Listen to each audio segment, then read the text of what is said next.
ఉద్యోగ సంఘాల political colours మారబోతున్నాయా? Colour మారకుంటే నిజంగానే రంగుపడుద్ది అని ప్రభుత్వ పెద్దల నుంచి సంకేతాలు వెళ్ళాయా? గతంలో బీఆర్ఎస్ మనుషులుగా ముద్రపడ్డ యూనియన్ లీడర్స్ ను కలవడానికి మంత్రులు ఇష్టపడటం లేదా? నాయకత్వాన్ని మార్చుకుంటేనే సమస్యల పరిష్కారం అన్న క్లారిటీకి ప్రభుత్వ ఉద్యోగులు వచ్చేసినట్టేనా? అసలు ఇంతకీ ఉద్యోగ సంఘాల కేంద్రంగా జరుగుతున్న రాజకీయం ఏంటి? Let's watch. తెలంగాణ ఉద్యోగ సంఘాల్లో అలజడి రేగుతోంది. రాష్ట్రంలో ప్రభుత్వం మారడంతో ప్రాధాన్యతలు మారాయి. దీంతో ప్రభుత్వ ఉద్యోగ సంఘాల ప్రాధాన్యతల్ని కూడా మార్చుకోవాల్సిన పరిస్థితి. తెలంగాణ గెజిటెడ్ అధికారుల సంఘం, తెలంగాణ నాన్ గెజిటెడ్ అధికారుల సంఘం, ఇతర ఎంప్లాయీస్ యూనియన్స్ ఎన్నికలు జరగాల్సింది. గతంలో ఎన్నికల పేరుతో ప్రభుత్వ అనుకూల వ్యక్తులను యూనియన్ అధ్యక్ష, కార్యదర్శులుగా పెత్తనం చెలాయించారన్న టాక్ ఉంది.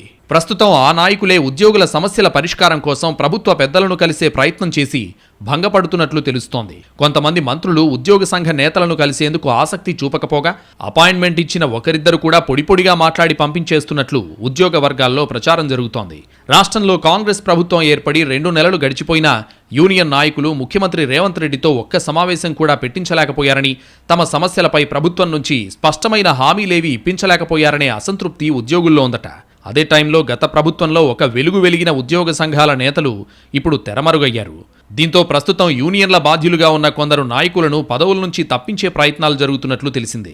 సమస్యల పరిష్కారాన్ని పక్కనబెట్టి గతంలో కొందరు ఉద్యోగ సంఘ నాయకులు బీఆర్ఎస్ ప్రతినిధులుగా వ్యవహరించారనే ఆరోపణలున్నాయి. వారితో పాటు మరికొందరు ప్రస్తుత ప్రభుత్వానికి వ్యతిరేకం అనే ప్రచారం సైతం జరుగుతోంది.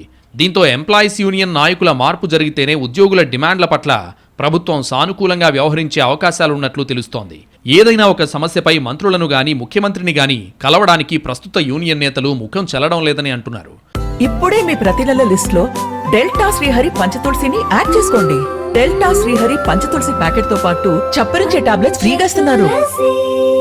అలాగే కొందరు మంత్రులు మీరు బీఆర్ఎస్ నేతలుగా వచ్చారా లేక యూనియన్ నేతలుగా వచ్చారా అని అందరిలో పట్టుకుని ముఖాన్నే అడిగేస్తుండడంతో ఏం సమాధానం చెప్పాలో అర్థం కాక కొందరు నాయకులు వెనుదిరుగుతున్నారట.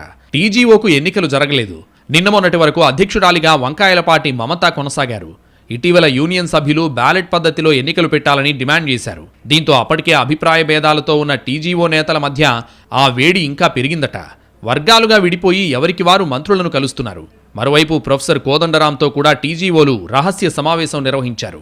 ఆయన సలహాలు, సూచనల మేరకు అభిప్రాయానికి వచ్చినట్లు తెలుస్తోంది. దీంతో పాటు నల్గొండ, ఖమ్మం, నిజామాబాద్ మరో 2 జిల్లాల టీఎన్జీఓ అధ్యక్ష కార్యదర్శులను తక్షణమే తొలగించాలని రాజకీయ ఒత్తిళ్లొచ్చినట్లు సమాచారం. ఇప్పటికే వారు వైదొలిగి ఇతరులకు బాధ్యతలు అప్పగించినట్లు తెలుస్తోంది. మరికొన్ని జిల్లా యూనిట్లు, మండలాల బాధ్యులను కూడా తప్పుకోవాలని ఆదేశించినట్లు సమాచారం. మరి ఉద్యోగుల సమస్యల పరిష్కారంపై కొత్త నాయకత్వం శ్రద్ధ వహిస్తుందా లేక పాత నాయకుల మాదిరిగానే మళ్లీ రాజకీయ పార్టీల నేతలుగా మారతారా అనేది చూడాలంటున్నారు ఉద్యోగులు.